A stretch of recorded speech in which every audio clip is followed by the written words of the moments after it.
with so many people, then we can see, okay, this person, that his energy is a jealous energy. This person's energy is a resentful energy. This person's energy is whatever. And you can see when what's an inferiority energy. I can get that sometimes. I'm not saying the target will always be right, but I can feel it. If I read a comment and it's all just filled with hatred and it's from Madkhali or something like that, who's been institutionalized and under the foot of Rabi'a al-Madkhali, then I know where he's coming from. He feels subservient. He feels loyal to a certain man that he has never met before. And if the man saw him, he'd probably not like him, and probably mistreat him, or he would probably tell him to leave his office because of how, from based on the experiences that or the reports that we've been getting. This tide. And you have people like Mohammed Hijãb and Hamza Sortsis who are thinking on that level, who are thinking on that scale. And that's something to appreciate. That's something to really recognize as doing something, an effort, and constantly improving, constantly building. So Mohammed Hijãb put in terms of legacy. You can put it in terms of vision, having that vision and operating on that level. So when you are thinking and working on that level, do you think like someone saying, oh, your tone in this debate was not exactly what I would prefer. you are not exactly, the most cordial as you could be in this debate or in this video or in this comment. So the people who are nitpicking on that level, it shows the level of their thinking. They're small-minded. They don't have the same kind of vision. They don't have an awareness of the problem, the awareness of the situation that we're facing. Same way it comes to these Madkhali bootlickers. Like these Madkhali bootlickers dedicate their entire lives to tearing down other du'at and trying to create divisions and splits within the Muslim community, not based on halal and haram. No, based on their nitpicking, based on their innovative so-called aqidah that they got straight from the CIA, basically.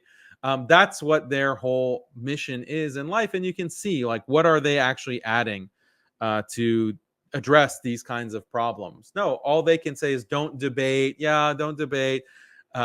Just be good, obedient citizens to the rulers. Like, that's the only thing that they have to offer.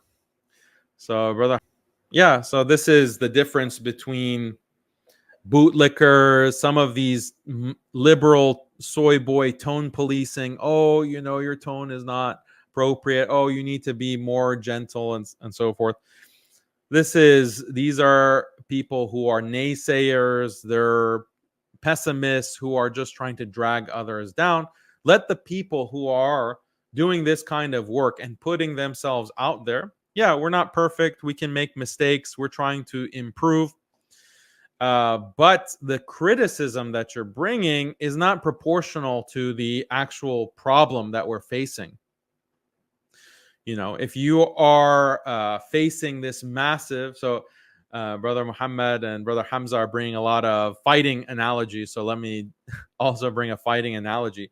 You have this army, this huge wave of soldiers coming at you, coming at the Muslims with death in their eyes. They're out for blood. They are coming in waves. And we're facing this as an ummah. And then you have people who are in the back and they're saying, oh, you Muslims in the front, your swords aren't as sharp as they could be.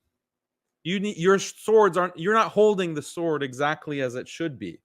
These are armchair critics in the back. Meanwhile, you have these du'at who are going and facing the brunt of the enemy. And you're commenting on like how he's holding his sword or how he's holding his shield. Don't you see this kind of tidal wave of opposition? And this is all you can contribute. So this actually does speak to the sincerity. Obviously, we don't know the ghaib. We don't know if these critics are sincere.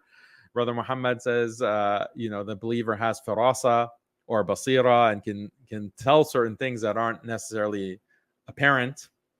But But there are hints at sincerity. There are hints at sincerity, and the Prophet sallallahu alaihi wasallam even gave us certain signs of nifaq. Why would the Prophet sallallahu alaihi wasallam in a hadith tell us these are the signs of hypocrisy, of nifaq? Why would he give us the signs? Obviously, we can't see in a person's heart to know if they're actually a hypocrite, but there are certain attributes of hypocrisy that the Prophet sallallahu alaihi wasallam mentioned. Like, for example, someone is in a disputation or an argument and they resort to name calling, they resort to, as opposed to addressing the actual issue. So this is the reality when we look at these armchair critics criticizing the du'at who are on the front line. So again, we're not perfect, we're trying our best, but proportionality, and I think this is what Brother Hamza was referring to. We need to have proportionality in the nasiha, the feedback, and then ultimately, put your money where your mouth is. If what we're doing is so wrong, you do it better. We're all here to watch and observe and see if you can actually do this better, do this kind of work better, inshallah.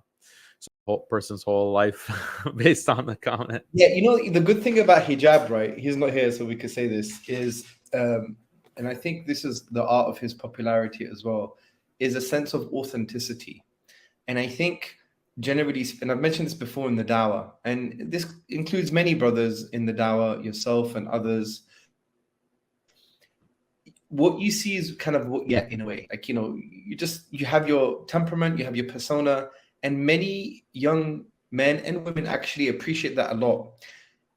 I think gone are the days where you're going to act as if you've just come from the heavens, you're an angel, your excrement doesn't smell, you've never sworn before, you've never sinned in your life. Especially when it comes to young men, ages of 18 to like 40, they're not going to relate to someone like that because they can't see themselves in that person.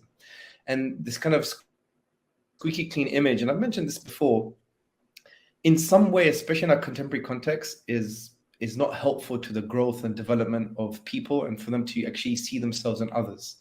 And I think a sense of authenticity where you don't have any undeclared negative intentions, and you're going to be at the best version of yourself as possible, but you're going to be you.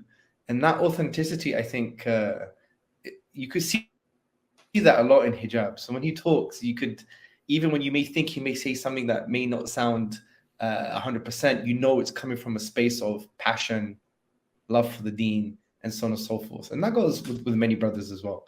So I think authenticity is very important. And that's why if you do an analysis of certain public figures, I think you will see people who come across as extremely squeaky clean. And they may be like that generally, which is great. May Allah bless them. I think they have more female followers. That's the analysis. So a sense of authenticity is very important. But anyway, so no, I agree. I think that's exactly right. You have some people that are doing dawah and they maybe are very popular. Arguably, most of their followers are women. You can psychoanalyze that. But it's like their entire dawah is like a marketing operation. It's like they have consultants. Sometimes they literally have consultants that will determine, okay, you can say this, you can say that, don't say this, don't approach this subject, don't talk about this. And it's just like a marketing product that they're putting out. And I've heard dawah organizations describe themselves, or research institutes, you can say, describe themselves as just a marketing organization. We're just trying to get the most views, we're just trying to get the most engagement, and it's like a formula. How do we optimize for the most engagement? And it's not like optimization for the sake of a larger goal, like we want to have this positive impact on this, on the Muslim community and on people's understanding of Islam. No, it's like we want views for the sake of views. And if talking about a certain subject that is politically incorrect is going to reduce our reach and reduce our engagement, then we're not going to talk about it. We're only going to talk about those things that are actually going to increase our reach, increase our audience, increase our followers. That's literally their mindset, because sometimes they're coming from a marketing background, or they actually have like these consultants that are telling them, here are the things that you need to touch on. Here are the things you need to avoid. This is what you need to how you need to dress, how you need to groom yourself to present a certain image on camera. I mean, if that is done for a noble end goal, then I can see the benefit. But there's also an element of, and I've mentioned this online before, I call it algorithm prostitution. Sorry because it's true. It's, in a sense, you've prostituted yourself to the algorithm just for the sake of the numbers, irrespective of the right type of impact you want to make. And this is very important. And sometimes we all fall for this trap because it just consumes you. But I think if we have the right people around us, we have people who could hold us to account, we have a good private group, and we keep on reminding ourselves about the end goal. Because fundamentally, what is dawah? Dawah is not even just numbers. Dawah fundamentally is that you want Allah's word to be the highest. And this is very important because sometimes we miss that in the discourse. Because sometimes, for example, people may chase shahadas, which we want, of course, we want people to embrace Islam.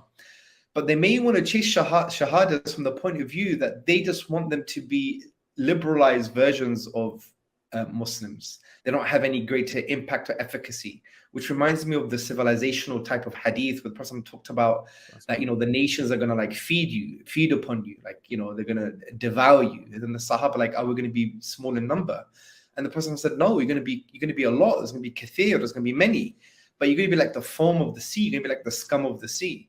And the reason for that, because you have love of the dunya and fear of death. So from that perspective, we have to also see the dawah from a civilizational perspective. That yes, we want lots of numbers, but we want quality as well. We want people who could make an impact. We want people who could, hold on to the true essence of the deen and maintain, normative Islam. And I think you're right. I think, unfortunately, many of us could fall for the trap of the algorithm, but we need to remind ourselves what is the bigger picture. Because the art of dawah is giving people what they need, not what they want.